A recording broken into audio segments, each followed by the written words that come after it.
Gembosi kandang PDIP, survei Litbang Kompas, Prabowo unggul di Jatim, Ganjar Anies turun drastis. Survei Litbang Kompas untuk penguasaan wilayah 3 capres di Jawa Timur dengan data perbandingan pada Agustus dan Desember 2023 menunjukkan bahwa Capres Prabowo mencuri suara Ganjar. Maklum Jatim adalah kandang PDIP, seharusnya elektabilitas Ganjar justru naik, namun faktanya Prabowo justru melejit di wilayah kandang Banten ini. Berikut hasil Litbang Kompas sebagaimana dikutip Sri Pako TV dari Kompas TV pada Minggu 31 Desember, yakni Capres nomor urut 1 Anies Baswedan mengalami penurunan suara sebanyak 0,9%. Sebab pada Agustus lalu Anies Baswedan mendapat suara 10,9%, namun di bulan Desember hanya 10%. Lalu Capres nomor urut 2 Prabowo Subianto mengalami peningkatan besar sebanyak 12,7%, yakni dengan rincian Agustus Prabowo memperoleh suara 28,2%, Desember memperoleh 40,9%. Kemudian Capres Ganjar Pranowo mengalami penurunan suara di Jawa Timur yakni sebesar 22,5%.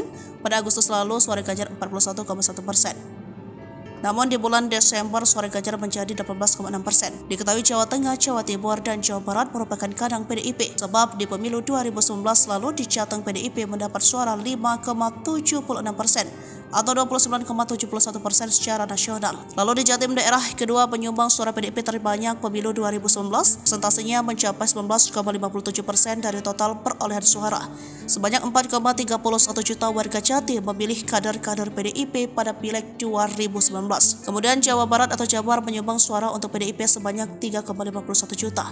Jumlah itu setara 14,38% dari total suara nasional yang diperoleh PDIP. Dengan demikian Jawa Barat menduduki posisi ketiga sebagai kandang banteng, lalu ada DKI Jakarta, Sumatera Utara, dan Bali. Namun dalam statement sebelumnya, Komandan Fanta, pemilih pemuda tim kampanye nasional, Prabowo Subianto, Gibran Rakabuming Raka, Arif Rashid menilai calon wakil presiden nomor urut 3 Mahfud MD tidak percaya hasil survei. Arif menduga Mahfud mungkin saja tidak mempercayai semua hasil survei yang ada. Mungkin enggak percaya semua hasil survei kali ya, atau bisa jadi enggak percaya itu karena surveinya Ganjar Mahfud di bawah, ujar Arif saat diminta konferensi Kompas.com Jumat 12 Desember 2023.